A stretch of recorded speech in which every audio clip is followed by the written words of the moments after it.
Hi, welcome back to YouTube channel. நான் with you. இந்த வீடியோ நம்ம பார்க்க போறது ஒரு 35 வயது இருக்கும் நபர் வந்து தன்னோட ரிட்டையர்மெண்ட்டுக்கு எப்படி ரெடி ஆகணும், அதற்கு என்னென்ன விஷயங்கள் பண்ணணும் அப்படிங்கிற எல்லா விஷயங்களையும் இந்த வீடியோல பத்தி பார்க்கலாம்.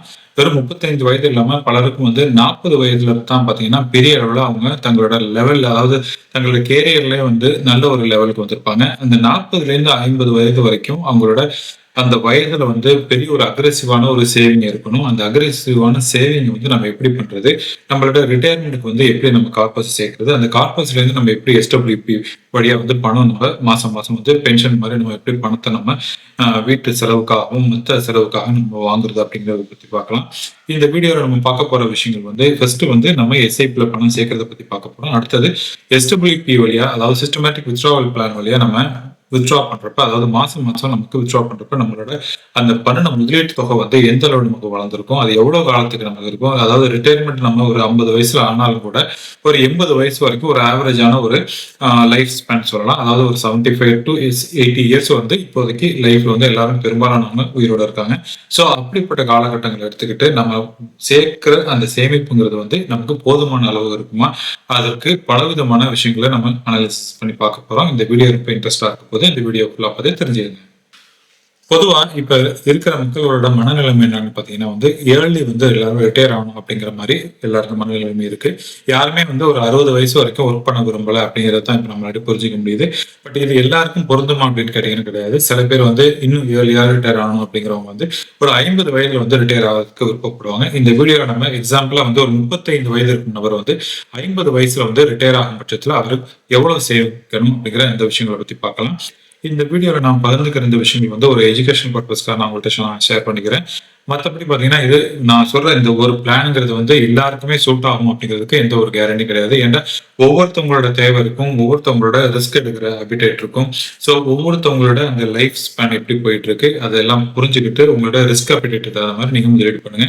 ஸோ அப்படி பார்க்குறப்ப வந்து இந்த வீடியோவில் வந்து நம்ம பார்க்க போகிறது, நம்ம எடுத்துக்கிற கால்குலேஷன் எல்லாம் வந்து ஒரு அசம்ஷன் தான் நம்ம எடுத்துக்கிறோம். அதாவது இப்படி இருக்கலாம், இப்படி நம்ம பணம் சேவ் பண்ணால் நமக்கு இந்த அளவு வருமானம் கிடைக்கலாம். அந்த வருமானம் கிடைச்சிச்சுன்னா அதை வச்சு நம்ம மாசம் மாசம் நமக்கு பென்ஷன் மாதிரி நம்ம அதை யூஸ் பண்ணிக்கலாம். இப்படி எல்லாம் தான் நம்ம கால்குலேட் பண்ணி பார்க்க போறோம். இதெல்லாம் வந்து நான் சொன்னது மாதிரி ஒரு 35 வயதுலேருந்து நம்ம கால்குலேட் பண்ணி பார்க்க போறோம். அந்த 35 வயதுலேருந்து நம்ம கால்குலேட் பண்ணி பார்க்குறப்ப வந்து இந்த டியூரேஷன், இந்த பீரியட்ல வந்து அவர் என்னென்ன விஷயங்கள் கவனத்தில் எடுத்துக்கணும் அப்படிங்கிறத பத்தி பார்க்கலாம்.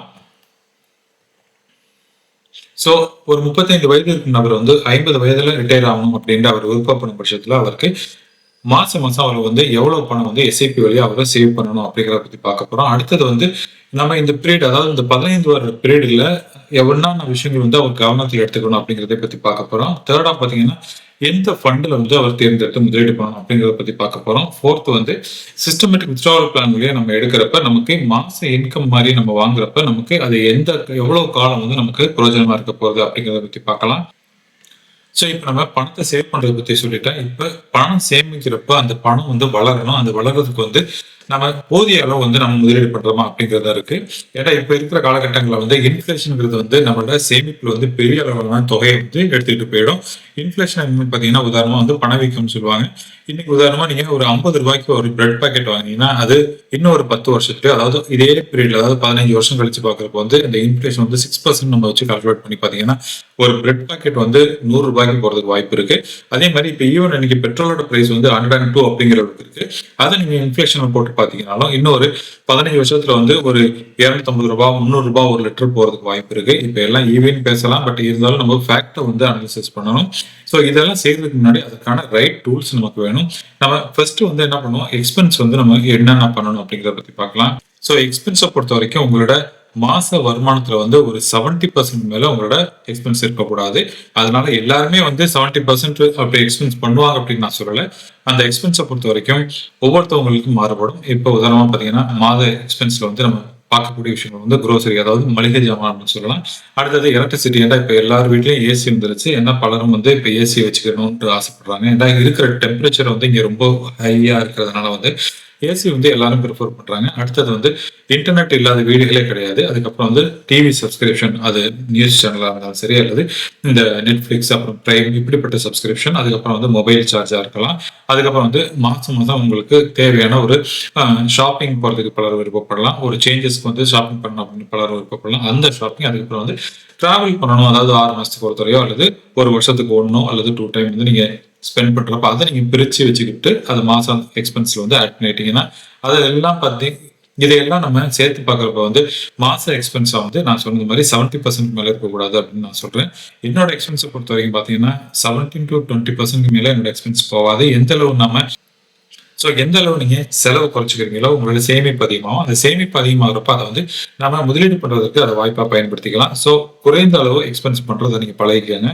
லைஃப் ஸ்டைல், அதாவது நம்மளுக்கு சேலரி இன்க்ரீஸ் ஆகுது, அதனால நம்ம செலவையும் அதிகம் பண்ணிக்கலாம் அப்படின்ட்டு நீங்க நினைச்சீங்கன்னா உங்களால பெருசா எதுவுமே சேவ் பண்ண முடியாது.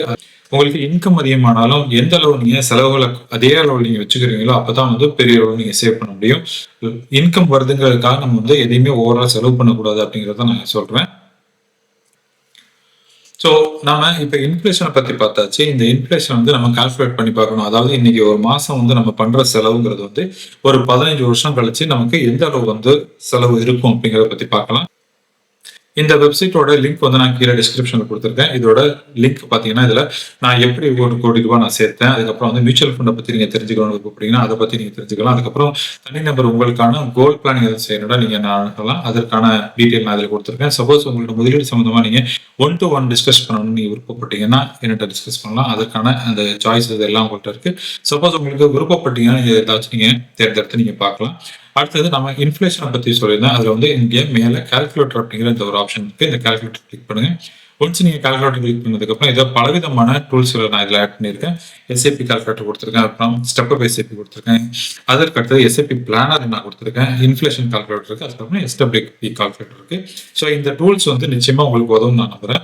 இன்ஃபிளேஷன் கால்குலேட்டர்ல நீங்க போவோம். இந்த இன்ஃபிளேஷன் கால்குலேட்டர் பாத்தீங்கன்னா உதாரணமா இன்னைக்கு மாச செலவா வந்து ஒரு குறைந்தபட்சம் ஒரு வீட்டுல வந்து ஒரு 20,000 ரூபாய் செலவு பண்ணும் நபரா இருந்தா அவங்களுக்கு இன்ஃபிளேஷன் பாத்தீங்கன்னா ஒரு 6% அப்படின்னு வச்சுக்கலாம். நம்ம வந்து ஒரு 15 வருஷம் கழிச்சு நம்ம 35 வயது இருக்கிற நபர் வந்து 15 வருஷம் கழிச்சு அவருக்கு இதே தொகை வந்து எந்த அளவு வந்து எக்ஸ்பென்ஸ் இருக்கும் அப்படிங்கிற பத்தி பார்க்கலாம். உதாரணமா 15 வருஷம் கழிச்சு பாக்குறப்ப 20,000 ரூபாய் இன்னைக்கு நீங்க செலவு பண்ணீங்கன்னா இன்னும் 15 வருஷம் கழிச்சு உங்களுக்கு அது 47,931 ரூபாய் இருக்கும் அப்படிங்கிறது தான் இங்கே கால்குலேஷன் காட்டுது. இதை வந்து உங்களோட செலவுக்கு தகுந்த மாதிரி நீங்க போட்டு பார்த்துக்கலாம். சப்போஸ் வந்து சிலரும் இப்போ வந்து எனக்கு 40,000 ரூபாய் நான் செலவு பண்றேன், எனக்கு எவ்வளவு இருக்கும் 15 வருஷம் கழிச்சு அப்படின்னு பாத்தீங்கன்னா அவங்க கிட்டத்தட்ட ஆல்மோஸ்ட் அவங்களுக்கு வந்து 1 லட்சம் ரூபாய் வந்து அவங்களுக்கு பணம் தேவைப்படும். ஸோ இந்த இன்ஃபிளேஷன் படி நம்ம பாக்குறப்ப நமக்கு ஃபியூச்சர் வந்து எவ்வளவு பணம் தேவைப்படுதுன்னு பாத்தீங்கன்னா 95,000 வந்து நமக்கு தேவைப்படுது. இந்த 95,000க்கு வந்து நம்ம சேவ் பண்ணணும், நமக்கு எவ்வளவு பணம் நமக்கு சேவ் பண்ணணும் அப்படிங்கிறதை பத்தி பார்க்கலாம். ஸோ இதுல வந்து நம்ம ஒரு மீடியமா ஒரு குறைந்தபட்சம் ஒரு 30,000 ரூபாய் ஒரு மாசம் செலவு பண்ணணும் நபரா இருந்தா அவங்களுக்கு எவ்வளவு பணம் தேவைப்படலாம் அப்படிங்கிறத பத்தி பார்க்கலாம். ஸோ ஃபியூச்சர்ல வந்து 15 வருஷம் கழிச்சு அவங்களுக்கு 71,000 ரூபாய் வந்து தேவைப்படலாம். அதை நம்ம கால்குலேட் பண்ணி பார்ப்போம். 15 வருஷத்துக்கு அப்புறம் நமக்கு எவ்வளவு பெரிய தொகை தேவைப்படும் அப்படிங்கிறத பத்தி பார்க்கலாம்.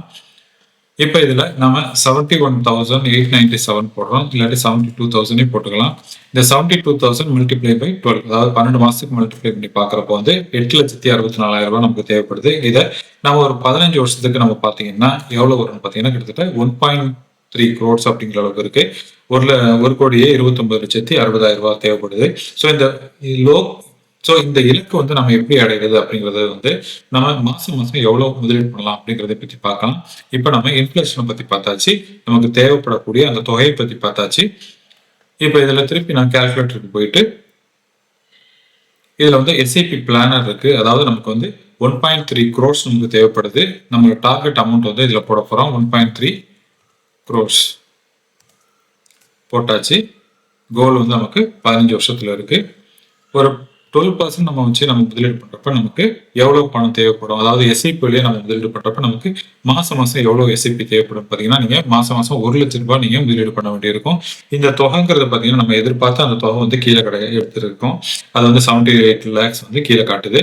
இது வந்து 1 லட்சம் ரூபாய் அப்படிங்கிறது பெருசா இருக்கலாம். இந்த 1 லட்சம் ரூபாய் வந்து நம்ம எப்படி வந்து இன்னும் ப்ரோஆக்டிவா முதலீடு பண்ணலாம் அப்படின்னு பாத்தீங்கன்னா இது வந்து நார்மல் எஸ்ஐபி, அதாவது மாசம் மாசம் நீங்க 1 லட்சம் ரூபாய் முதலீடு பண்ணீங்கன்னா உங்களுக்கு இந்த கோலை நீங்க அச்சீவ் பண்ண முடியும். சப்போஸ் நீங்க வந்து ஸ்டெப் அப் எஸ்ஐபி வழியா நீங்க முதலீடு பண்றப்ப, அதாவது ஒரு மாசம் வந்து நீங்க 5,000 ரூபாய் முதலீடு பண்றீங்க, அதாவது ஒரு வருஷத்துக்கு வந்து 5,000 முதலீடு பண்றீங்க. அடுத்த வருடம் பாத்தீங்கன்னா ஒரு 10% இன்க்ரீஸ் பண்ணி முதலீடு பண்றீங்க.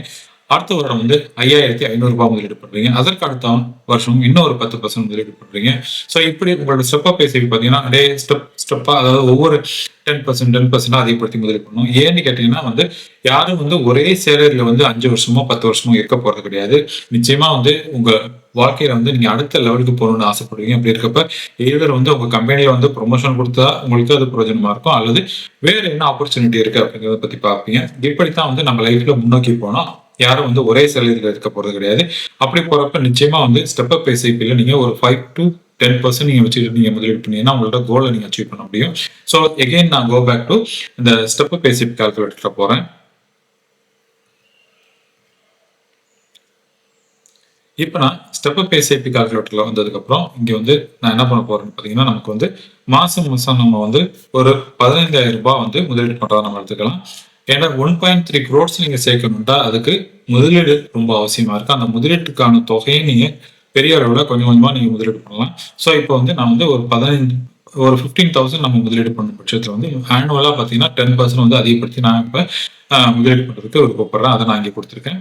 இதுல பார்த்தீங்கன்னா ஓவராலா வந்து நமக்கு இருக்கிற பீரியட் வந்து ஒரு 15 இயர்ஸ் நமக்கு இதில் முதலீடு பண்ண போறோம். 15 இயர்ஸ் நம்ம முதலீடு பண்றப்ப நமக்கு நம்ம அந்த கால்குலேஷன் இங்கே வந்துருச்சு பாருங்க. 1.24 crores வந்து நீங்க ஆல்ரெடி நீங்க சேவ் பண்றீங்க 10%, அதாவது அதிகப்படுத்தி முதலீடு பண்றப்ப. ஸோ ஓவராலா பாத்தீங்கன்னா நீங்க ஒரு 57 லட்சம் ரூபாய் நீங்க முதலீடு பண்ணிருப்பீங்க. அதுல இருந்து வர ரிட்டர்ன், அதாவது 12% வந்து பங்கு சந்தையோட ஏற்ற இறக்கங்களுக்கு உட்பட்டது. இந்த அளவு வரலாம் அப்படிங்கிற ஒரு அசம்ப்ஷன் தான் நம்ம இப்ப கிரியேட் பண்ணிருக்கோம். ஸோ அந்த அசம்ப்ஷன் படி பாத்தீங்கன்னா வந்து இப்ப நீங்க 67 லட்சம் ரூபாய் உங்களுக்கு கிடைக்கிறதுக்கு வாய்ப்பு இருக்கு. ஸோ நம்ம பண்ற முதலீடுல இருந்து எந்த அளவு ரிட்டர்ன் கிடைக்குது, அது எவ்வளவு ரிட்டர்ன் கிடைக்குது அப்படிங்கிற அந்த டீட்டெயில் வந்து ஃபுல் டீட்டெயில் இதில் கொடுத்துருக்கேன். நம்ம பண்ற முதலீடுங்கிறது டார்க் கிரீன்லையும், மேல வந்து லைட் கிரீன்ல இருக்குது. நம்ம பண்ற முதலீடுங்கிறது டார்க் கிரீன்லையும், நமக்கு வர வருமானங்கிறது லைட் கிரீன்லையும் கொடுத்துருக்கேன். இதெல்லாம் ஜஸ்ட் ஒரு அசம்ப்ஷன் தான். பட் இவ்வளவு கிடைக்கும் அப்படிங்கிறதுக்கு உங்களுக்கு ஒரு உதாரணத்துக்கு காட்டணும் அப்படிங்கிறதுக்கு தான் வந்து நான் உங்களுக்கு காட்டுறேன். ஸோ இப்படி பாக்குறப்ப வந்து நமக்கு 1.24 crores வந்து நமக்கு கிடைக்குது. சப்போஸ் இந்த 1.24 crores வந்து 15 வருஷம் கழிச்சு நம்ம வந்து பெரிய அளவில் வந்து, அதாவது இதே வகையில வந்து நம்ம முதலீடு வந்து கண்டினியூ பண்ணிட்டு போறது கிடையாது.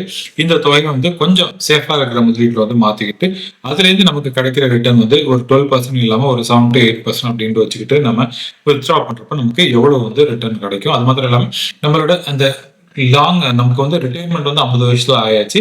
பட் நமக்கு இருக்கிறது பாத்தீங்கன்னா அதுல இருந்து இன்னும் ஒரு 20 வருடம் நமக்கு நம்மளோட ரிட்டைர்மெண்ட் பீரியட் இருக்கப்ப அந்த 20 வருடத்துக்கு நமக்கு வருமானம் வரணும். அந்த வருமானத்தை வந்து நம்ம எப்படி ஒரு சேஃபா முதலீடு பண்ணிட்டு அதுல இருந்து நம்ம வருமானம் வாங்குறத பத்தி பார்க்கலாம். இந்த ஸ்டெப் அப் எஸ்ஐபி நீங்க முதலீடு பண்றப்ப நீங்க எப்படிப்பட்ட மியூச்சுவல் ஃபண்டில் முதலீடு பண்ணணும் அப்படின்னு கேட்டீங்கன்னா வந்து, ஸோ இப்படி நம்ம கோல் பிளானிங் பத்தி பார்த்தாச்சு, ஸ்டெப் அப் எஸ்ஐபி பத்தி பார்த்தாச்சு. நான் எந்த ஃபண்டில் முதலீடு பண்றது அப்படின்னு கேட்டீங்கன்னா, என்னை பொறுத்த வரைக்கும் 35 வயதுக்கு மேல 40 வயசு இருக்கும் பட்சத்தில் வந்து அவங்க வந்து ஒரு நல்ல ஒரு ஃபிளெக்ஸி கேப் ஃபண்டை தேர்ந்தெடுத்து முதலீடு பண்ணலாம். சில பேர் வந்து இண்டெக்ஸ் ஃபண்டில் முதலீடு பண்ண விருப்பப்படுறவங்க ஒரு லார்ஜ் கேப் வச்சுக்கலாம் அல்லது ஒரு மிட் கேப் வச்சுக்கலாம். மற்றபடி பார்த்தீங்கன்னா ஸ்மால் கேப்பை பொறுத்த வரைக்கும் ஒரு குறிப்பிட்ட குறைந்த அளவு தான் நான் வச்சுக்கணும்னு சொல்லுவேன். ஏன்னு கேட்டீங்கன்னா வந்து பெரிய அளவு நீங்க பணத்தை போட்டீங்கன்னா வந்து பங்கு சந்தை சரிவில் அது ஒரு பெரிய ஒரு டிராபேக்கா இருக்கும். ஈவன் தோ ஒரு 15 lakhs, ஈவன் தோ ஒரு 15 years இருந்தாலும் பெரிய அளவில் வந்து ஸ்மால் கேப் முதலீடு பண்றதை கொஞ்சம் குறைச்சிக்கங்க. மற்றபடி மிட் கேப்பும் லார்ஜ் கேப்பும் வச்சுக்கலாம். 2 ஃபண்டா இருக்கிறதுலாம் வந்து ஃபிளெக்ஸி கேப் ஃபண்ட் அப்படிங்கிறத ஒண்ணு நீங்க தேர்ந்தெடுக்கலாம். இதுல வந்து 70% நீங்க வந்து முதலீடு பண்ணிட்டு பாக்கி இருக்க 30% வந்து எய்தர் உங்களுக்கு வந்து கோல்டு மாதிரி நீங்க முதலீடு பண்ணலாம், டெட் ஃபண்ட்ல முதலீடு பண்ணலாம், அல்லது நீங்க பிசிக்கல் கோல்டு நீங்க வாங்குறதா இருந்தாலும் அதுலயே நீங்க பிரிச்சு முதலீடு பண்ணலாம். இதெல்லாம் வந்து ஜஸ்ட் உங்களுக்கு வந்து ஒரு அசெட் அலோகேஷன் இருக்கணும் அப்படிங்கிறதுக்காக தான் நான் சொல்றேன். என்னோட முதலீட்டு முறைங்கிறது நான் பெரிய அளவில் வந்து ஈக்குவிட்டி தான் வச்சிருக்கேன். இது எல்லாருக்கும் ஒரே மாதிரி இருக்கணும் அப்படின்னு எந்த ஒரு ரூல்ஸும் கிடையாது. நீங்க எந்த அளவு வந்து உங்களோட பணத்தை வந்து ஃபியூச்சருக்கு நீங்க சேவ் பண்றீங்க அல்லது உங்க கையில வந்து எவ்வளவு பேக்கப் இருக்கு, இதெல்லாம் வந்து ரொம்ப முக்கியமான விஷயங்கள். ஸோ உங்களோட ரிஸ்க் ஆப்பிட்டுக்கு தகுந்த மாதிரி நீங்க முதலீடு பண்ணுங்க அப்படிங்கிறத நான் சொல்லியிருக்கேன். ஸோ இப்போ நம்ம ஸ்டெப் அப் எஸ்ஐபி பத்தி பார்த்தாச்சு, எந்த ஃபண்ட்ல முதலீடு பண்ணலாம் அப்படிங்கிறத பத்தி பார்த்தாச்சு. இப்போ எஸ்டபிள்யூபி வழியா நம்ம ரிட்டர்ன் வாங்குறது, அதாவது பென்ஷன் மாதிரி எப்படி நம்ம வாங்குறது, மாசம் மாசம் நம்ம முதலீடு பண்ணி அதுல இருந்து வர வருமானத்தை நம்ம எப்படி கால்குலேட் பண்றது அப்படிங்கறத பார்க்கலாம். இதுல வந்து நான் வந்து ஒரு 50,000 நீங்க முதலீடு பண்ணீங்கன்னா வந்து 1.24 crores வந்து உங்களுக்கு கிடைக்கும் அப்படின்னு சொல்லியிருந்தேன். இந்த 1.24 crores வந்து எப்படி கால்குலேட் பண்றது அப்படிங்கறத பத்தி பார்க்கலாம். ஸோ பிரசன்ட்லி வந்து இப்ப திருப்பி நம்ம இன்ஃபிளேஷன் கால்குலேட்டருக்கு வந்திருக்கோம். இப்ப பிரசன்ட்லி வந்து நீங்க 30,000 ரூபாய் மாசம் எக்ஸ்பென்ஸ் பண்ணணும் அப்புறம் இருந்தா 15 வருடம் கழிச்சு உங்களுக்கு 1000 வந்து தேவைப்படும். 71,000 உங்களுக்கு தேவைப்படும்.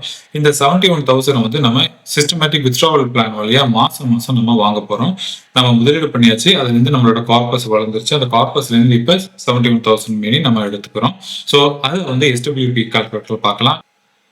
ஸோ கையில கிடைச்ச அதாவது நம்ம பண்ணின முதலீடு வந்து நம்ம பண்ணின இந்த எஸ்ஐபி முதலீடு வந்து 1.24 crores வளர்ந்ததா நம்ம அசம்ஷன் பண்ணிக்குவோம். 1.25 crores அப்படின்னு நான் இதில் ஆட் பண்ணிக்கிறேன். ஸோ இதுலேருந்து வந்து மாசம் மாசம் நான் எவ்வளோ வித்ட்ரா பண்ண போறேன் அப்படின்னு பார்த்தீங்கன்னா வந்து ஒரு 71,000 வந்து நான் வித்ட்ரா பண்ண போறேன். இதுலேருந்து வர அதாவது இந்த 1.25 crores நமக்கு எவ்வளோ ரிட்டர்ன் கிடைக்கும் அப்படின்னு பார்த்தீங்கன்னா வந்து நம்ம ரொம்ப ஒரு பெரிய ஒரு எக்ஸ்பெக்டேஷன் இல்லாம நம்ம ஏற்கனவே வந்து 12% அப்படிங்கிற அளவுக்கு பார்த்தோம். இது வந்து மாசம் வந்து ரொம்ப ரிஸ்க் குறைவா இருக்க பிளான்ல தான் நம்ம போடணும். ஏன்னா நம்ம ஒன்ஸ் நம்ம ரிட்டையர் ஆனதுக்கு அப்புறம் நம்ம கையில வந்து பணம் எதுவும் இருக்க போறது கிடையாது. ஸோ இருக்கிற பணத்தை வந்து நம்ம சேவ் பண்ணி வச்சுக்கிட்டு அதுல இருந்து வர்ற வருமானத்தை வந்து நம்ம மாசம் வந்து பென்ஷன் மாதிரி வாங்கி போறோம். அதனால வந்து இதுல ஒரு 8% அப்படின்னு நான் எதிர்பார்க்கிறேன். அதை வந்து நான் 8% போட்டுட்டேன். இதுல எத்தனை வருஷத்துக்கு வந்து உனக்கு இந்த பணம் தேவை அப்படின்றது கேட்குது. நம்ம வந்து 50 வயசுல ரிட்டையர் ஆகிறோம். நமக்கு வந்து ஒரு 20 வருஷம் நம்ம போட்டு பார்த்துக்கலாம். 20 வருஷம் போட்டு பார்த்தீங்கன்னா வந்து நீங்க எவ்வளவு பணம் வித்ட்ரா பண்ணிருப்பீங்க அப்படின்னு பார்த்தீங்கன்னா ஆல்மோஸ்ட் நீங்க 71,000 நீங்க ஒவ்வொரு மாசமும் வித்ட்ரா பண்றீங்க ஒரு 20 வருடத்துக்கு. அப்படி பார்த்தீங்கன்னா வந்து உங்களோட வித்ட்ராவல் வந்து 1.7 crores வந்து நீங்க வித்ட்ரா பண்ணியிருப்பீங்க. உங்களோட நீங்க வந்து பணத்தை வந்து மொத்தமா நீங்க வித்ட்ரா பண்ணல, அதுல இருந்து மாசம் மாசம் தான் வித்ட்ரா பண்றீங்க. ஸோ பாக்கி இருக்கிற முதலீடுங்கிறது வளர்ந்துகிட்டே தான் இருக்க போகுது. அது வந்து 8% தான் கால்குலேட் பண்ணியிருக்கேன். 12% போட்டா இதுக்கு மேல அதிகமா இருக்கும். பட் ஜஸ்ட் ஒரு சேஃபுக்காக நான் வந்து 8% போட்டிருக்கேன். அப்படி இருந்தாலும் நீங்க பணத்தை வித்ட்ரா பண்ண போக 20 வருடம் கழிச்சு உங்க கையில வந்து 1.9 crores வந்து உங்கள்ட்ட இருக்கும். ஆல்மோஸ்ட் ஒரு 2 crores அப்படிங்கிற அளவு இருக்கும். இது வந்து குறைந்த அளவு ரிஸ்க் வச்சுக்கிட்டு நாம வித்ட்ரா பண்றப்ப அது வந்து சப்போஸ் நீங்க வந்து இந்த ரிட்டர்ன் கால்குலேஷன் வந்து ஒரு 10% நீங்க போட்டு பாத்தீங்கன்னா வந்து ஆல்மோஸ்ட் ஒரு 3 to 4 crores போறதுக்கு வாய்ப்பு இருக்கு. ஸோ இப்படி வந்து நம்ம பணத்தை வித்ட்ரா பண்ண முடியும். நம்ம எந்த ஒரு ஒரியும் பட தேவை கிடையாது. நான் கையில பணம் இல்லையே, என்னாட்டி பணம் சேர்க்க முடியல அப்படின்னா நீங்க கவலைப்படாம இன்னைக்கே நீங்க சேவ் பண்ண ஆரம்பிங்க. உங்களோட ரிட்டையர்மெண்ட் பீரியடுக்கு முன்னாடி இவ்வளவு பெரிய கார்பஸ் நீங்க சேர்த்தீங்கன்னா மாசம் மாசம் பென்ஷன் ரொம்ப எளிதா நீங்க வாங்கிக்க முடியும். யார்ட்டையும் போய் நீங்க கையேந்தி நிக்க வேண்டிய தேவை கிடையாது. நீங்க பண்ணின முதலீடு வளர்ந்துருக்கும். அந்த முதலீடு மாசம் மாசம் நம்ம வித்ட்ரா பண்ணிக்கலாம். எந்த ஃபண்டில் நான் முதலீடு பண்ண அப்படின்னு நீங்க தெரிஞ்சுக்கணும்னு ஆசைப்பட்டீங்கன்னா நான் எப்படி 1 crores அடைஞ்சேன் அப்படிங்கிறதுக்கான இந்த கோர்ஸை நீங்க எடுத்துக்கலாம். ஸோ அதுல வந்து நான் எந்த ஃபண்டில் போடுறேன், என்னோட முதலீடுகள் வந்து எந்த அளவு வளர்ந்துருக்கு அப்படிங்கறத பத்தி சம்பந்தமா ஃபுல் டீட்டெயில் நான் கொடுத்துருக்கேன். அதை நீங்க ரெஃபர் பண்ணி பார்த்துக்கலாம். இன்னைக்கு பார்த்த வீடியோல வந்து ஒரு எஸ்ஐபி வழியா ஒரு 15,000 மீறி நம்ம ஒரு 35 வயது நபர் முதலீடு பண்ணி வர்ற வருமானத்தை பத்தி பார்த்தோம். அதுல இருந்து வர வருமானத்தை வந்து நம்ம எப்படி வந்து வித்ட்ரா பண்றது, கொஞ்சம் சேஃபா நம்ம எப்படி வித்ட்ரா பண்றது, குறைந்த அளவுல ரிட்டர்னை போட்டுக்கிட்டு நம்ம எப்படி வித்ட்ரா பண்றது அப்படிங்கிற எல்லா விஷயங்களையும் கால்குலேட்டரோட நான் கொடுத்துருக்கேன். இந்த கால்குலேட்டர் வேண்டாம் நீங்க இந்த வெப்சைட்டோட லிங்க் வந்து நான் கீழே டிஸ்கிரிப்ஷன்ல ஆட் பண்றேன். அது மூலியமா நீங்க பார்த்து தெரிஞ்சு உங்கள யாராச்சும் வந்து இந்த கோர்ஸ்ல இன்ட்ரெஸ்ட் இருந்துச்சுன்னா நீங்க சப்ஸ்கிரைப் பண்ணி நீங்க அதை பார்த்து தெரிஞ்சுக்கலாம். ஐ ஹோப் இன்னைக்கு பார்த்த இன்ஃபர்மேஷன் உங்களுக்கு பிடிச்சிருக்கு நான் நம்புறேன். இந்த வீடியோ பிடிச்சிருந்துச்சுன்னா லைக் பண்ணுங்க, உங்க ஃபேமிலி ஃப்ரெண்ட்ஸோட ஷேர் பண்ணுங்க. மேலும் இதே மாதிரி ஒரு நல்ல டாபிக்கோட நான் உங்களை மீட் பண்றேன். அது வரைக்கும் டேக் கேர், பை.